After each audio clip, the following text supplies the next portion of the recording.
Bonsoir et bienvenue dans l'Africa Newsroom. À la une de l'actualité ce soir, routes coupées, maisons effondrées, voitures renversées, les stigmates des pluies diluviennes de ces derniers jours dans la capitale ivoirienne, des pluies meurtrières, au moins 20 morts selon un dernier bilan. Fin des opérations de secours, mais Abidjan demeure en alerte. Ce drame relance en tout cas la question de l'impréparation, notamment d'Abidjan dans la gestion des sinistres naturels. On en parle avec nos invités dans la première partie de cette émission.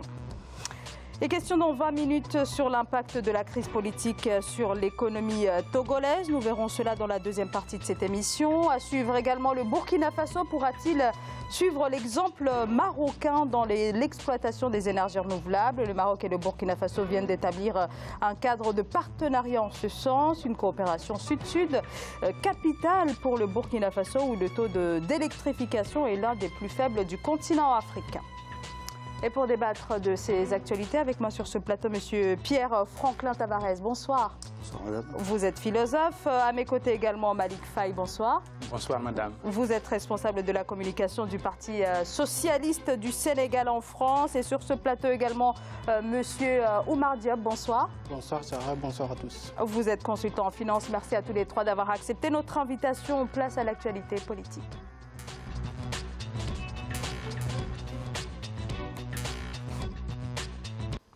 La Côte d'Ivoire sous le choc après les pluies torrentielles qui se sont abattues sur la capitale dans la nuit de lundi à mardi, ayant fait au moins 20 morts. Et en à peine quelques heures, les cours d'eau se sont en effet transformés en véritables torrents de boue, emportant tout sur leur passage. Les dégâts humains et matériels sont énormes. Le bilan le plus lourd concerne Cocody Rivera. On fait le point sur place avec notre correspondant Olivier Conan.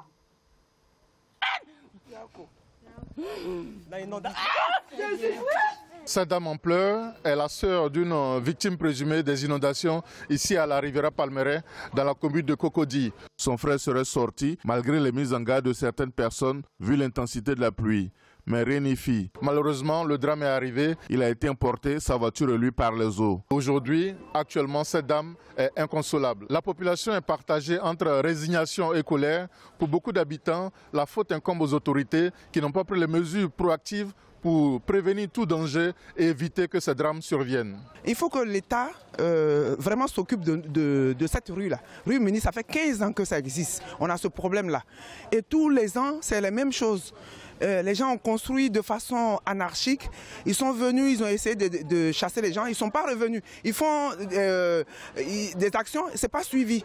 Et il y a eu plein de morts cette nuit. Il faut que l'État fasse quelque chose pour nous. Ce n'est pas possible. On ne peut pas continuer de vivre dans ces conditions-là. Déjà en temps normal, on ne peut pas circuler, mais là c'est la mort. 15 morts, c'est le bilan provisoire livré par les autorités. Les recherches se poursuivent après cette pluie torrentielle qui s'est abattue sur Abidjan. Beaucoup de dégâts matériels ont été enregistrés, notamment les véhicules des habitants de ce quartier sinistré. Des images difficiles à supporter. Heureusement, la plupart de ces véhicules étaient en stationnement. C'est autour de 3 h du matin que mes voisins m'ont interpellé en frappant vivement à ma porte pour m'informer que mon véhicule était en train d'être emporté par les eaux. Je signale qu'il était garé en dehors du passage habituel de l'eau quand il a été emporté avec d'autres véhicules à sa suite en fait. Et je pense qu'il faut aller au-delà d'un simple message de sensibilisation et passer même à des opérations de déguerpissement et de déménagement des populations lorsque ces crises-là se présentent. Choc, tristesse, émotion, colère, les sentiments sont partagés ici à la Riviera Palmeraie. Cette rue, dénommée rue Ministre, était jadis célèbre pour les nombreux bars qu'il abordait. Aujourd'hui, elle fait la une de l'actualité à cause des intempéries, à cause des catastrophes causées après les inondations ici à Abidjan. Alors des images terribles comme on a pu le voir dans ce compte-rendu de notre correspondant Olivier Conan qui se trouve à Cocody Rivera. Alors le président Alassane Ouattara est en visite à Paris. Il est attendu ce mercredi probablement en Côte d'Ivoire. Alors l'heure est bien sûr au deuil, mais on l'a vu dans le reportage. Il est également question de questionnement autour de la voirie, autour de l'urbanisation de la capitale Abidjan. Malik Faye. Vous l'avez bien dit, et ce qu'on peut constater, c'est que c'est plus que terrible. Le constat est alarmant. Ce n'est pas la première fois. Ça s'est déjà passé en 2014, Donc finalement, ce qu'on doit dire aujourd'hui, c'est où se trouvent les responsabilités. Qui est responsable? Alors, là, on aura forcément des réponses. La première, elle vient évidemment à l'esprit pour toute personne. C'est d'abord le gouvernement. Le gouvernement qui n'a pas pris les mesures nécessaires pour arrêter l'installation et surtout prendre les mesures pour évacuer les gens. Ils savaient pertinemment que la zone était inondable. Ils savaient qu'il y avait danger de mort. Alors pourquoi ils n'ont pas réagi? Gouverner, c'est prévoir. Malheureusement, aujourd'hui, ce qu'on a constaté avec ces 15 morts, c'est que le gouvernement ivoirien n'a pas planifié, n'a pas réagi, comme si finalement la vie de ses citoyens ne l'intéressait pas, ou du moins en tout cas les gens qui habitent cette zone. Alors un bilan qui s'est alourdi, on parle de 20 morts. Pierre-Franklin Tavares, quelle responsabilité du côté du gouvernement, notamment du côté du ministère de la Construction? Probablement 20 morts, mais sans doute beaucoup plus. 20 morts officiels, mais au bruit que l'on reçoit de la capitale, il semblerait qu'il y en ait un peu plus.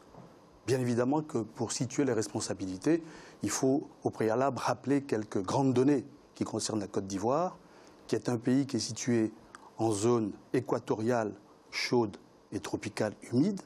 Et par conséquent, le phénomène de pluie est un phénomène qui est connu. J'ai grandi moi-même en Côte d'Ivoire et je n'ai jamais passé une année où les pluies n'ont pas été abondantes. La deuxième chose, c'est que ces phénomènes-là interviennent à une période décisive, connue. C'est une saison, c'est la saison des grandes pluies, qui démarre en principe, habituellement, de la mi-avril à la fin juillet. Et donc, par conséquent, tout le monde sait à peu près, à moins de lubie, tout le monde sait à peu près que c'est une période critique, d'une part. D'autre part, elle se répète, elle s'aggrave. 20 morts, disons-nous, mais sans doute un peu plus. Et par conséquent, lorsqu'on essaie de déterminer les responsabilités, on doit dire une chose très simple, c'est qu'un gouvernement doit savoir la géographie du territoire qu'elle gère, et donc à ce niveau-là, c'est inadmissible. Ensuite, on a un plan, du moins un schéma directeur d'urbanisme d'Abidjan, du Grand Abidjan, qui couvre 19 communes. Vous devez savoir qu'Abidjan se divise en deux parties, et la limite, la frontière, et la lagune Ébrié, une lagune célèbre, autour de laquelle la capitale s'est construite. C'est la partie nord qui, en général, est affectée. La partie sud, elle, est plus plate et plus plane. Tandis que la partie nord, elle comporte des dénivellations. Par conséquent, là encore, on voit que le gouvernement est incapable. Le gouvernement et aussi l'université. Et les partis politiques sont incapables de penser leur géographie. Ça, c'est la première considération. La seconde, c'est que quand vous lisez le schéma d'urbanisme qui a été adopté il y a maintenant à peu près 2 ans, vous voyez qu'avec le plan d'occupation des sols, ce qui se passe, c'est que, bien évidemment, les populations les plus pauvres sont dégagées. Il y a une spéculation foncière assez forte. Récemment, le groupe Bolloré vient d'acquérir beaucoup de terrains dans la zone sud et il y a une spéculation dans cette zone-là et les populations les plus fragiles sont portées vers les zones les plus inondables. Par conséquent, il s'agit d'une crise de la pauvreté également. Oumar Diop.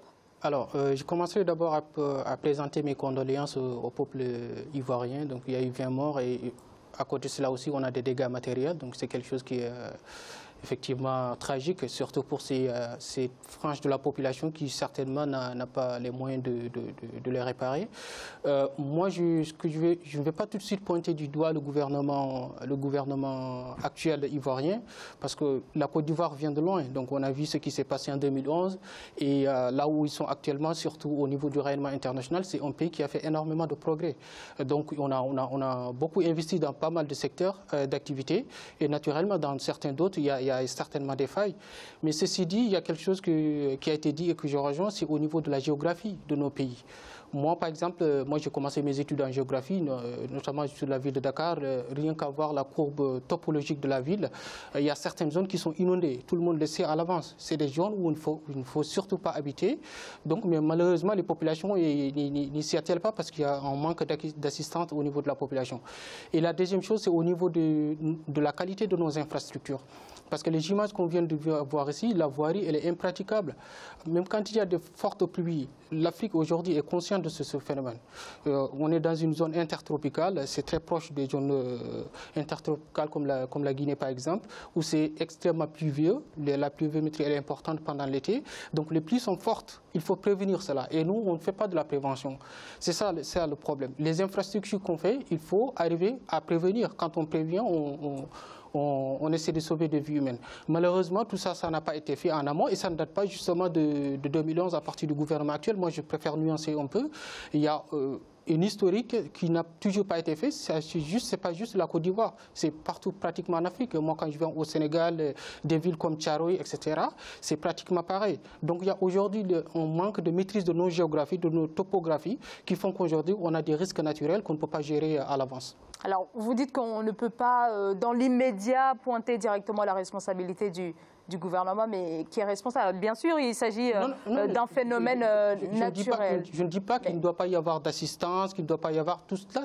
Il fallait prévenir, effectivement. Oui. Mais le fait de dire qu'aujourd'hui que Cocody a été inondé, que c'est le gouvernement actuel qui est responsable, tout de suite on essaie de faire des récupérations politiques. Moi, je ne préfère pas rentrer de... C'est pas du tout ce qui est dit. Absolument. C'est pas du tout ce qui est dit. Oui, permettez-moi de... Je termine. Donc, je pense qu'aujourd'hui, il faut des préventions, prévenir les risques. Nous sommes dans des zones qui sont inondables. Il faut prévenir les risques. Aujourd'hui, que ça soit coordonné au niveau intérieur. S'il y a des aléas climatiques qui viennent, que les gens sachent ce qu'il faut faire exactement. Mais de là à faire des récupérations politiques comme le font certains partis politiques, moi je dis attention, la Côte d'Ivoire vient de loin. Alors pour l'instant, les plaintes viennent essentiellement des Ivoiriens, notamment de Cocody Rivera, qui ont subi ces pluies torrentielles. Il n'y a pas de politisation. Entendons-nous bien, il n'y a pas de politisation. Il y a un constat qui est fait. Et lorsqu'on le fait, il faut être capable de pointer les erreurs. Dédouaner les responsables, c'est participer et c'est affaiblir, monsieur, les présentations de condoléances que vous faites. Donc moi, je serai très simple. Je n'ai aucune animosité vis-à-vis de quiconque en Côte d'Ivoire. J'y ai grandi. Moi non plus. J'y ai grandi. J'y ai des amis dans tous les camps. Et par conséquent, je suis serein. C'est pour ça que j'ai pointé la question géographique. Absolument. Et c'est elle qui est déterminante. Mais voyez-vous, et je ne suis pas le premier à l'imaginer, un grand philosophe comme Hegel, un grand penseur de l'État, a déterminé l'État. C'est le summum de l'intelligence et de la volonté. Absolument. Il se trouve que la nature de nos États, précisément, sont en déficit du côté de l'intelligence. J'ai parlé de l'université, on peut parler de la municipalité, et j'ai surtout pointé le schéma directeur, qui ne tient pas assez compte des réalités urbaines dont nous souffrons aujourd'hui, et qui par ailleurs, la plupart des gens qui décèdent dans ces conditions-là, ce sont des gens qui habitent sur les pentes. Absolument. Et qui sont expulsés, si je puis dire, par les spéculations foncières. Non, mais les spéculations foncières. Je suis tout à fait d'accord avec vous, justement sur ça, surtout au niveau de situer des responsabilités. Quand il y a des problèmes, il faut faire des enquêtes, situer les responsabilités. Et justement, au niveau de l'urbanisation qui est anarchique, où chacun construit comme il veut, il n'y a pas les voiries, ça n'a pas respecté, ça ne permet pas de drainer les eaux normalement. Moi, je suis tout à fait d'accord qu'on prenne des responsabilités, mais je dis attention, il ne faut pas tout simplement aujourd'hui le très bon travail. Moi, je le dis, je ne suis pas ivoirien, mais je ne suis pas en train de défendre l'actuel gouvernement. Il ne faut pas encore qu'on rentre dans cette sorte de discours qui pourrait permettre aujourd'hui d'avoir une sorte d'instabilité. Il y a des progrès qui ont été faits, qui sont extrêmement importants, mais il faut effectivement... C'est le problème. C'est pas le thème. Oui, c'est pas le thème. C'est pas une million du gouvernement qui est demandé aujourd'hui, à moins que je me trompe. C'est ça, ne pas pointer du doigt la responsabilité du gouvernement devient irresponsable. Parce que c'est le gouvernement qui donne les permis d'habitation. C'est le gouvernement qui évacue. C'est le gouvernement qui donne l'ordre de construire ou de ne pas construire. Donc, à partir de là, on peut savoir qui est responsable. C'est le gouvernement. S'ils avaient pris la décision d'évacuer toutes ces personnes, sachant que le problème se répète à chaque fois, on n'allait pas arriver à avoir aujourd'hui 15 à 20 morts. Donc c'est une question de responsabilité, de courage. Mais ce qui se passe avec les pays africains, c'est l'absence de volonté. Et surtout, le nombre de calculs. Peut-être lorsqu'ils les évacuent, si le gouvernement qui est là, s'ils évacuaient ces gens-là lorsqu'il y avait les inondations, peut-être la prochaine élection, il va perdre dans cette zone. On le voit à Dakar. Lorsqu'on décide de sortir les gens des zones où il y a des risques, ils manifestent. Il y a un mécontentement. Et la plupart du temps, nos pays reculent. On l'a vu en France, lorsqu'il y a eu des inondations, ils ont pris la décision d'arrêter les constructions au niveau de ces zones et mieux encore de faire partir toutes les personnes qui avaient investi sur cette zone. Si le gouvernement ivoirien avait le courage de faire pareil, on n'allait pas arriver à... Le Sénégal aussi devrait le faire. Moi, je suis tout à fait d'accord pour qu'on pointe les responsabilités, qu'on fasse de la prévention de risques, de la gestion de risques, qu'on essaie de prévenir. Mais je ne suis pas du tout d'accord de tout de suite de pointer du doigt l'actuel gouvernement ou le gouvernement... Ah, mais c'est au gouvernement de mener ces actions de prévention. Je suis tout à fait d'accord. Il y a des actions qui ont été faites, mais il faut comprendre que nous sommes dans une zone... Dans ce cas, vous nous donnez un responsable. Il y a des aléas partout. On a vu des Japon des problèmes, mais ça a été prévenu à l'avance. Mais il ne faut pas tout simplement aujourd'hui pointer du doigt, dit que si, par exemple, le gouvernement avait fait ceci, il n'y aurait pas eu 20 morts. Je ne suis pas du tout d'accord. Je vous dis, monsieur, que c'est l'État qui est incriminé. L'État est une définition très simple. Elle comprend la présidence, le gouvernement, elle compte aussi les grandes administrations. C'est le philosophe qui parle. Les grandes administrations et également les collectivités territoriales. Et surtout cette continuité. Voilà. C'est cet ensemble institutionnel qui dysfonctionne aujourd'hui en Côte d'Ivoire. Et ce n'est pas parce qu'on le dit qu'on est contre le gouvernement. Exactement. Il faut dire, il faut pointer la vérité. Et je dis que selon moi, le schéma directeur de la ville d'Abidjan ne tient pas assez compte de ces questions-là parce que c'est un schéma qui est sec. Et ça date de quand? Qui n'intègre pas la dimension sociale. Qui n'intègre pas les dimensions sociales. C'est la date de quand? Et c'est pour ça que je dis que dans ce drame-là, il s'agit aussi du drame de la pauvreté. Parce que pour la plupart des gens qui meurent, c'est que des gens pauvres. Maintenant, si vous voulez faire un historique, moi je suis tout à fait à l'aise. Si vous voulez parler du plan, du schéma directeur de l'an 2000 et même des précédents, moi je serais tout à fait tranquille. Moi, je pense que c'est pas... Mais non, par conséquent, monsieur, ne tronquons pas le débat. On demande qui est responsable. Dites-nous, si ce n'est pas le gouvernement, si ce n'est pas l'État, qui c'est? C'est les personnes, c'est les pauvres personnes qui expulsées de partout parce que l'inflation foncière fait que le prix au mètre carré de la ville de Côte d'Ivoire, d'Abidjan, pardon, ça devient insoutenable et que les pauvres gens, comme d'ailleurs dans tous les pays, se réfugient dans les zones les plus fragiles. Hein? Notre collègue débatteur a indiqué que ce n'est pas un phénomène uniquement ivoirien. Absolument. Mais aujourd'hui, nous parlons de la Côte d'Ivoire. Si vous voulez, nous pourrons, par exemple, je suis tout à fait à l'aise de parler du Cap-Vert. Nous avions ce qu'on appelle là-bas les Agouèches, qui sont à peu près le même phénomène. Le même phénomène. On a un gouvernement qui est responsable, qui a mis en place un système de barrage et qui a lutté contre la pluie. Il y a la relation, monsieur, la relation qu'un État doit avoir avec sa géographie, elle est fondamentale. Quand on dit l'État, c'est la frontière, c'est tout ce qui est à l'intérieur. Mais c'est aussi ce qui est dans l'air. Hein? On sait très bien que dans cette période-là, ce sont les vents chauds et humides qui viennent de l'Atlantique qui augmentent la pluviométrie, qui en Côte d'Ivoire, sur l'année, est à peu près à 1500 mm annuels. Hein? On sait que la Côte d'Ivoire absorbe à peu près par évaporation, et puis à peu près les 85%, il reste 15%.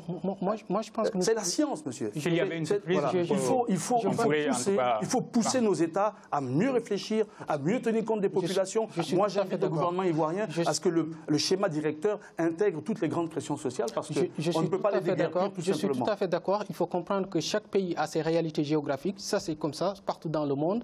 Nous, on a des réalités géographiques. Il y a dans des zones, là, c'est pas juste pour parler de la ministre, il y a dans des zones où on sait à l'avance qu'il ne faut pas construire dans ces zones-là.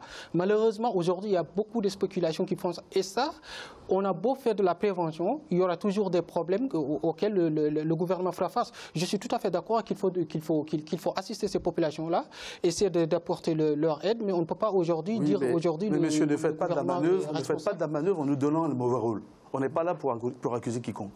Il y a une question qui a été posée par celle qui nous reçoit, il faut bien qu'on y réponde. Si ce n'est pas l'État, alors qui c'est? Dites-nous.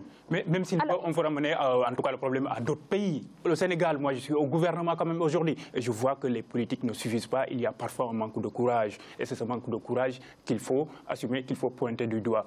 Si ça ne marche pas, on sort les gens. S'ils ne sont pas suffisamment de moyens pour habiter, il faut les aider. Comment les aider? C'est réduire en tout cas les taux pour qu'il y ait des prêts, pour que les gens aient au moins des habitations décentes. Exactement. Si le gouvernement ne le fait pas, il devient irresponsable. La question fondamentale, c'est qu'un État doit penser sa géographie. Exactement. Mais il ne faut jamais oublier les réalités économiques de nos pays. Alors, ça, je vais vous donner deux exemples. Non, mais alors pardonnez-moi, je ne veux pas vous couper. On continue d'en parler, mais on va marquer une très courte pause. Restez avec nous. On se retrouve dans quelques secondes. À tout de suite.